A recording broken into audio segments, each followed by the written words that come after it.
Hey, we are on the cusp of a very exciting series of events with the AVP. And one of the things that has really stuck out in these upcoming events are the new partnerships that have sprouted uh, for this tournament. So we definitely wanted to hit you up with what's going to be coming up. So my first question for you is, how did you and Crissy Jones end up partnering up for this AVP Champions Cup Series? So I became a defender last year in July, started playing with Carly Wopat. And then for this next season to play FIVB and AVP, I was searching for a new partner. And Crissy was like probably the top partner that would be on my list. I coached actually at her club T Street when she was 16. So I've known of her, for over 10 years. And kind of just tracked her, indoor career a little bit, and then followed her at Cal Poly. So I knew a little bit about her, and we partnered up for the tournament in Cambodia back in February before pre-COVID, and did really well. We came out of the qualifier, and we beat Lauren and Sarah, and lost in pool play, and lost a close one to Therese and Kelly, 15-13 in the third set. Should have won that one. Anyway, so we had a really good partnership in that first tournament, and had decided to partner together for the season. And then coronavirus happened and the quarantine, and we just kind of continued training and planning to play together, so that we didn't know when things were going to open up, but we knew that we were going to be prepared for when they did. Now, what was it about Crissy that made you both pursue this partnership together? I mean, she's big.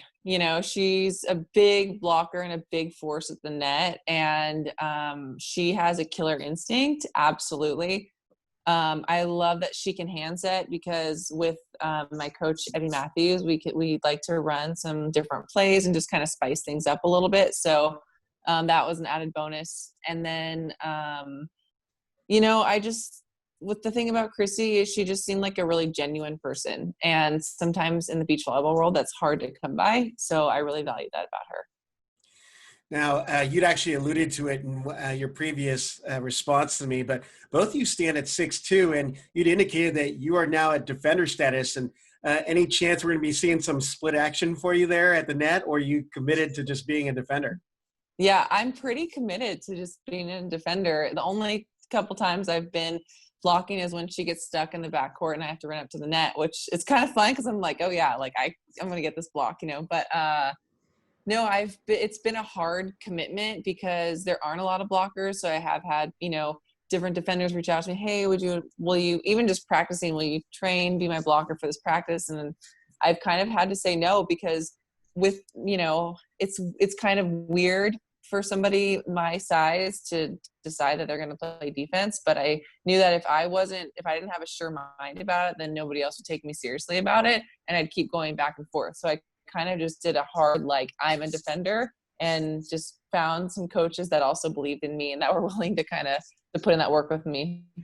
Well, as a follow-up question, has it been an easy transition for you to go from blocking to a defender?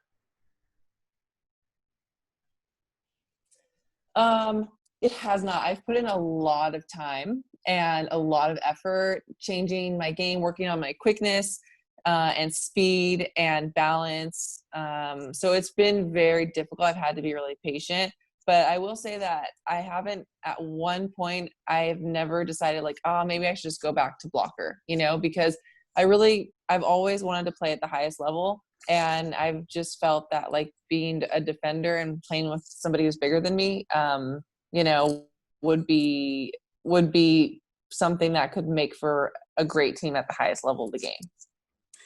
Excellent.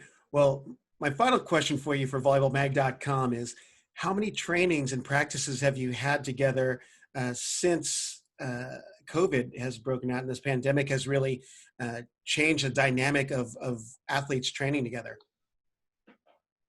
Yeah.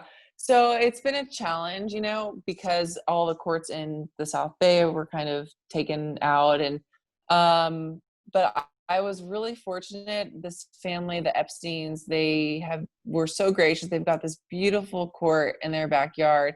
And so I have a good relationship with them, and I've kind of been training I really haven't stopped, to be honest with you. Crissy and I haven't gotten to train together that whole time because she had to make some adjustments with Cal Poly and, that school, like having to just kind of, everybody had to adjust and figure out some things. So, but we've got a lot of good training together. So I feel really confident going into this tournament that we're on the same page and that we're going to surprise some people, hopefully a lot of teams too.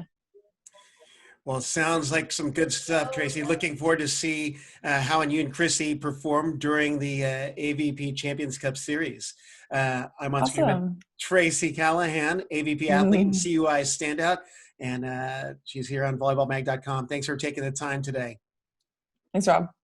We'll be moving the conversation over to the Viral Volley podcast. Again, this is Traci Callahan. We'll be right back in just a few moments.